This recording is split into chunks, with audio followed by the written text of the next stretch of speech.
రంకు నేర్చినమ్మ బొంకు నేర్చదా అని పాత సామెతే. కాకపోతే ఇప్పుడు దాంతో అవసరపడింది ప్రజలారా. పవిత్రమైనటువంటి ధార్మిక క్షేత్రం తిరుమల తిరుపతి. అట్టి తిరుమల తిరుపతి ధార్మిక క్షేత్రానికి ప్రభుత్వం చేత నియమింపబడిన అధిపతి టీటీడీ చైర్మన్ అంటే, మరి ఆ స్థానంలో పవిత్రమైనటువంటి ఆ స్థానంలో ఉండే ఆ మనిషి గతం ఎట్లుండేప్పటికి కూడా పవిత్రంగా మాట్లాడాలా, పవిత్రంగా చర్యలు ఉండాలా. మనసు పవిత్రమైనది కాకపోతే, అతని అలవాట్లు పవిత్రమైనది కాకపోతే ఆ పదవిలోకి రాకుండా ఉండడమే మంచిది. అప్పుడే దేవదేవుడైన ఏడుకొండవాళ్ళను పట్ల మనకు భక్తిభావం ఉన్నట్టు, గౌరవం ఉన్నట్టు ప్రజలు కూడా హర్షిస్తారు. కానీ ఇప్పుడేం జరుగుతుంది అంటే, చంద్రబాబు నాయుడు సారథ్యంలో టీటీడీ చైర్మన్ గా డిఆర్ నాయుడు గారిని ఏర్పాటు చేసినారు. ఆయన టీటీడీ చైర్మన్ అయినప్పటి నుంచి అవకతవకల వ్యవహారమే జరుగుతుంది. అందులో ప్రధానమైంది తిరుమల తిరుపతి ఏడుకొండలవాని మహాప్రసాదమైనటువంటి లడ్డూ విషయంలో అపపవిత్రమైన మాటలు మాట్లాడి చాలా అపచారం చేసినారు. భక్తుల మనోభావాలను దెబ్బతీసినారు. ఇక భక్తుల సౌకర్యాల విషయంలో కూడా ఈయన వచ్చినప్పటి నుంచి అన్ని అవకతవకలే. సరే, ఇవన్నీ భరించినాం. నిన్నటి దినం 3-4 రోజులుగా ఆయన రాసలీలన్నీ కూడా వీడియోలలో వైరల్ అవుతా ఉన్నాయి. ఎందుకు నేను రంకు నేర్చినమ్మ బొంకు నేర్చదా అంటే, స్పష్టతగా వీడియోలలో మనందరం ప్రపంచమంతా చూసినప్పటికి కూడా ఆయన వల్ల బుకాయిస్తున్నాడు. ఏమని బొంకుతున్నాడు ఆయన? అహంకారం కానీ, ఆయన బుకాయింపు కానీ. 30 సంవత్సరాలుగా ఫ్రెండ్స్ మాకు, వాళ్ళు ఫ్యామిలీ ఫ్రెండ్స్ అయితే పోమా, రారా, హాయ్ బాయ్ చెప్పమా అంటున్నాడు. ప్రజల్ని అడుగుతా ఉన్నా నేను, ఫ్యామిలీ ఫ్రెండ్స్ అయితే ప్రజలారా, మన అందరికీ ఫ్యామిలీ ఫ్రెండ్స్ ఉంటారు. బీదోళ్ళమైనా, సావుకారులమైనా, మూర్ఖులమైనా, తెలియని ఎట్టటోళ్ళన్నా కానీలే, ఎవరికి స్థాయి వాళ్ళ దగ్గర ఫ్యామిలీ ఫ్రెండ్స్ ఉంటారు. వాళ్ళ ఇంటికి మనం పోతాము, భోజనం చేసి వస్తాము. మన ఇంటికి వాళ్ళు పూట వస్తారు, భోజనం చేసిపోతారు.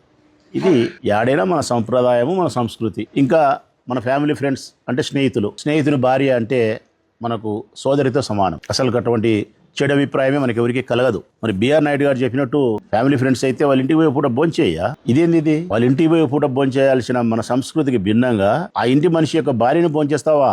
ఇదేనా మన పెద్దలు నేర్పిన సంస్కృతి? ఫ్యామిలీ ఫ్రెండ్స్ అని చెప్పి ఎంత ఈజీగా నువ్వు బుకాయిస్తావు. మళ్ళీ ఆయన మాట్లాడతాడు, ఏముందబ్బా దాంట్లో, ఎన్నిసార్లు చూసినా నాకేం కనపడలే, ఒలగాటే లేదు దాంట్లో, అశ్లీలత ఏమీ లేదు దాంట్లో, ఏముంది పని, ఎన్నిసార్లు చూసినా నాకేం కనపడలే అంటున్నాడు. ఏం కనపడాలా స్వామి? నాకు తెలియక అడుగుతా. పరాయి స్త్రీని, నీ ఫ్యామిలీ ఫ్రెండ్ అయినటువంటి వ్యక్తి యొక్క భార్యను నీవు నీ బాహుబంధాల్లో బంధిస్తివి. నీ బాహుబంధాల్లో పూర్తిగా బంధించి, శ్వాస ఆడనంత దగ్గరగా బంధించి, ఒకరి మూతులు ఒకరు నాక్కొని నడుము మీద చేసి వీణ మీటిన తర్వాత ఇంకా అశ్లీలత లేదా? ఇంక ఏమి చేసే అశ్లీలత అనుకుంటున్నావు నువ్వు?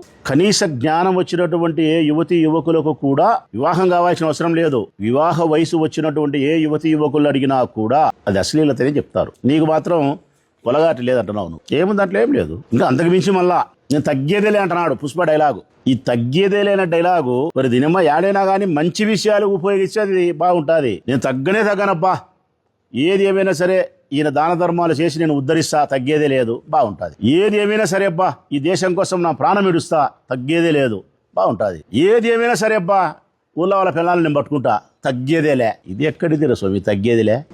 ఏంటికి తగ్గవయ్యా నువ్వు? నీ 72 సంవత్సరాల వయసులో నువ్వు ఇంకా తగ్గేదేలే అని నువ్వు చేయి ఊపుతున్నావంటే, నువ్వు తగ్గకూడదు అనుకుంటే మందులో మాతల్లో వేసుకొని యుద్ధం చేయి. మాతో ఎవరితో? నువ్వు యుద్ధం చేయాలంటే నువ్వు మందులు వేసుకోవాలా. మందులు వేసుకోకపోతే యుద్ధం చేయలేవు వైఎస్ఆర్ కాంగ్రెస్ పార్టీతో. అర్థమైందా?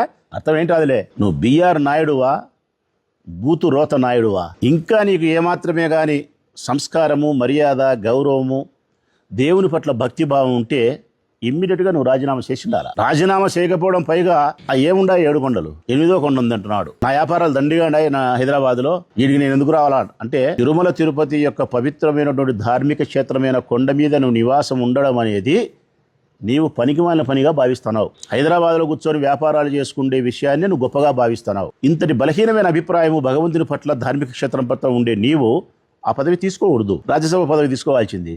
ఇచ్చిండు కదా చంద్రబాబు నాయుడు, నీకు తీసుకోవాల్సింది. ఇదెందుకు తీసుకున్నావు? ఈ పదవి తీసుకుంటే తలికి ఈ పదవికి తగినటువంటి న్యాయం చేయడానికి కావలసిన అలవాట్లను నువ్వు ఏర్పాటు చేసుకోవాలా. నీ వ్యవహార శైలి కానీ, నీ వ్యసనాలు కానీ, ఆహార అలవాట్లు కానీ, అన్ని విషయాల్లో మార్పు రావాలా. నీకు అహంకారం ఎక్కువే, మాటలు ఎక్కువే. ఇంత జరిగిన తర్వాత కూడా నీకు ఇంకా బుద్ధి రాలే. ఇంకా అన్నిటికంటే ఘోరమైంది, ఈ భారతదేశ వ్యాప్తంగా ఉండే ప్రతి హిందువు బాధపడేంత చెడ్డ మాట ఏంటంటే ఆయన మాట్లాడింది. అసలు నాకైతే ఆశ్చర్యం అనిపిస్తుంది, ఎట్లా మాట్లాడాడు ఆ మాటని. భగవద్గీతలో ఏముందంటున్నాడు. ఏముంది భగవద్గీతలో? చెత్త.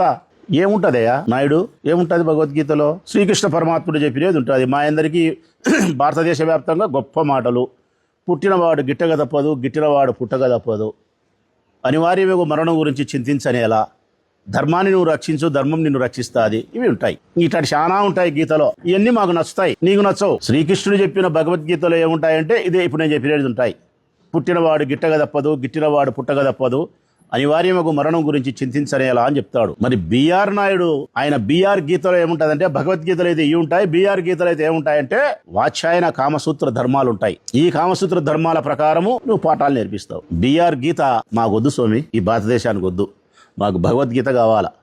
శ్రీకృష్ణ పరమాత్ముడు బోధించినటువంటి పవిత్రమైనటువంటి ఆ గ్రంథములో ఉండే మాటలే మా జీవితాలకు మార్గదర్శకాలు.